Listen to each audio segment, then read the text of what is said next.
नमस्कार मित्रांनो, उमेदवारी अर्ज भरण्याचा शेवटचा दिवस होता, म्हणून कोणाला कोणत्या पक्षांनी कुठे उमेदवारी दिली हे बघायला असंच उबाठा सेनेचं ट्विटर हँडल चालत होतं. कारण मला अपेक्षा होती की कोणत्या जागा मनसेला सोडलेल्या आहेत, कोणत्या जागा स्वतः लढणार आहेत, कोणाला उमेदवारी दिलेली ही माहिती, इत्यंभूत माहिती त्याच्यावर मिळेल. पण जेव्हा हे ट्विटर हँडल उघडलं तेव्हा धक्का बसला. पहिलंच ट्विट 2 तासापूर्वी, एक मावळा असाही ज्यानं कोस्टल रोडचं स्वप्न साकारलं. आता मावळा कोण हे मी सांगायची गरज नाही. मावळ्याचं नाव आहे उबाठा, म्हणजे उद्धव बाळासाहेब ठाकरे. पुढचं ट्विट भाजपाच्या भ्रष्टाचाराबद्दल. तिसरं फरक स्पष्ट आहे, एकीकडे उद्धव ठाकरे, आदित्य ठाकरे, दुसरीकडे देवेंद्र फडणवीस, एकनाथ शिंदे, अजितदादा पवार. सर्वसामान्यांना परवडणारे बेस्टचे दर ठेवले. कोणी उद्धव ठाकरेंनी आणि आदित्य ठाकरेंनी. म्हणजे स्वतः मर्सिडीजमध्ये फिरता फिरता लोकांना मात्र स्वस्तात प्रवास करता यावा यासाठी सामान्य लोकांसाठी स्वस्त दर बसचे ठेवले आणि बेस्टचे दर वाढवून मुंबईकरांच्या खिशाला हात घातला. आता बेस्टचे दर वाढवण्यात अजितदादांची काय चूक मला कळत नाही. ते तर युतीतही नाही आहेत, त्यांना घेतलंच नाहीये युतीमध्ये. पण बेस्टचे दर वाढ करणं हा महापालिकेच्या प्रशासनाचा निर्णय आहे. म्हणजे त्याला जर जबाबदार असतील तर एका प्रकारे नगरविकास मंत्री एकनाथ शिंदे जबाबदार असतील किंवा मुख्यमंत्री म्हणून देवेंद्र फडणवीस जबाबदार असतील. यात अजितदादांचा कुठे सहभाग आहे मला कळत नाही. पण बेस्टचे दर उबाठांनी कशा प्रकारे, आणि नंतर तर मी तर धक्का बसला. म्हणजे त्याच्यात तर एक मुंबईकरांच्या सुखद आणि जलद गती प्रवासासाठी उद्धव साहेबांनी स्वप्न पाहिलं आणि करून दाखवलं. म्हणून मुंबईत भविष्यात मुंबईकरांच्या प्रवासाला गती देण्यासाठी होय मुंबईत ठाकरेच हवेत. जोडणारा मुंबईकरा मुंबई हे बॉस कधी रुकती नाही. मुंबईच्या ह्याच स्पिरिटला गती देणारे पक्षप्रमुख माननीय श्री उद्धव साहेब ठाकरे यांच्या मार्गदर्शनाखाली घडलेले हे महत्वाकांक्षी प्रकल्प. 20 मिनिटात मुंबईतून नवी मुंबईत प्रवास घडवणारा MTHL अटल सेतू, मुंबई आणि पश्चिम उपनगरांना जोडणारा, मुंबईकरांना वाहतूक कोंडीच्या त्रासातून मुक्त करणारा कोस्टल रोड, दक्षिण मुंबईतल्या ट्रॅफिक पासून दिलासा देणारा Nariman point cup parade connector, Dahisar ते मीरा रोड लिंक रोड. मुंबईकरांच्या सुखकर आणि जलद प्रवासासाठी उद्धव साहेबांनी स्वप्न. बघा, म्हणजे एकीकडे माझा पक्ष चोरला, माझं चिन्ह चोरलं, माझं वडील चोरले म्हणून रडारड करायची, आदळपट करायची, आणि महापालिकेच्या प्रचारात जी कामं मुख्यमंत्री म्हणून एकनाथ शिंदेनी केली आणि खरं तर जी कामं देवेंद्र फडणवीस यांनी केली त्याच्यावर स्वतःची टोपी टाकून काय तर म्हणे अटल सेतू उद्धव ठाकरेंनी बनवला. मग नाव अटलजींचं कशाला द्यायचं? बाळासाहेब ठाकरे अटल सेतू द्यायचं ना नाव. कोस्टल रोड उद्धव ठाकरेंनी बांधला. दहिसर मीरा रोड हा कुठला रस्ता आहे मला कल्पना नाही, उद्धव ठाकरेंनी बांधला. कदाचित बुलेट ट्रेन पण उद्धव ठाकरेंनी बांधली अशी जाहिरात पुढच्या निवडणुकीला करतील. खरंच म्हणजे खोटं बोलावं तर किती बोलावं, आणि आयत्या पिठावर रेघोट्या माराव्या त्या किती माराव्या, याचं उत्तम उदाहरण म्हणजे उबाठा हा पक्ष आहे. म्हणजे मला अशी अपेक्षा होती की आता 2 भाऊ 19 वर्षानंतर एकत्र आलेले आहेत, तर प्रचारातही 2 भाऊ मुंबईला गुजरात्यांपासून कसे वाचवणार आहेत, मुंबई हळूहळू हळूहळू गुजरातकडे सरकले ती महाराष्ट्राकडे कसे खेचणार आहेत, याचं काही असेल. पण उबाठा पक्षाच्या समाज माध्यमांवर फक्त उद्धव बाळासाहेब ठाकरे आणि आदित्य उद्धव बाळासाहेब ठाकरे यांचंच कौतुक होताना दिसतंय. राज ठाकरेंना तिथे अनुल्लेखांनी मारण्यात आलेलं आहे. ज्या कोस्टल रोडचा आम्हीच बांधला म्हणून उल्लेख करताय त्या कोस्टल रोडची संकल्पनेशिवाय उबाठांकडे काहीही नव्हतं. जेव्हा महापालिकेत सत्ता होती आणि केंद्रात काँग्रेसचं सरकार होतं, ज्यांना कुर्निसात करायला दिल्लीला जातात त्या सोनिया गांधी सरकारच्या सर्वेसर्वा होत्या.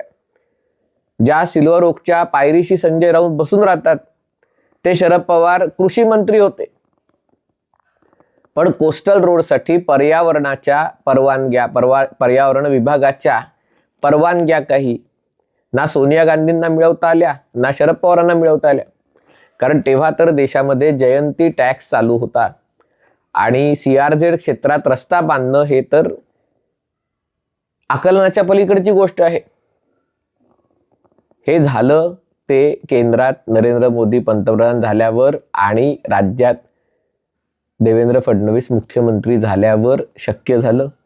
त्याच्यासाठी लागणाऱ्या सगळ्या परवानग्या देवेंद्र फडणवीसांनी काढून आणल्या.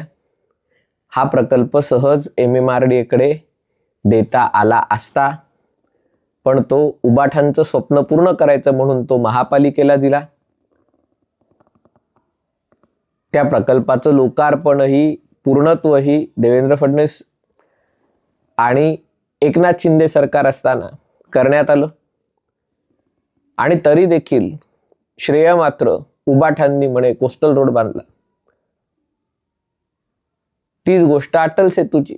काँग्रेस आणि राष्ट्रवादीच्या काळात या प्रकल्पाचा खर्च इतका वाढला, त्याला विलंब इतका लागायला लागला की याच्यासाठी अर्थसहाय्य करणाऱ्या जपान सरकारने आपले हात झटकले की आम्ही याच्यामध्ये उतरू शकत नाही, कारण अशा प्रकारे जर कारभार असेल तर हा प्रकल्प पूर्ण होणारच नाही आणि झाला तर त्याच्यातनं जे पैसे जपान कर्ज म्हणून देणार आहे ते कधी परत मिळणारच नाही. अटल सेतू ही झाला तो देवेंद्र फडणवीसांमुळे झाला. त्याच्यासाठी लागणाऱ्या परवानग्या, त्याचं टेंडर काढणं, त्याच्यासाठी कंपन्या शॉर्टलिस्ट करणं आणि हे सगळं एकदा काम सुरू झाल्यावर उद्धव ठाकरे मुख्यमंत्री होणं हा फक्त योगायोग होता. ते वर्क इन प्रोग्रेस होतं आणि तोही अटल सेतू त्यांच्या सरकारच्या काळात पूर्ण झालाच नाही.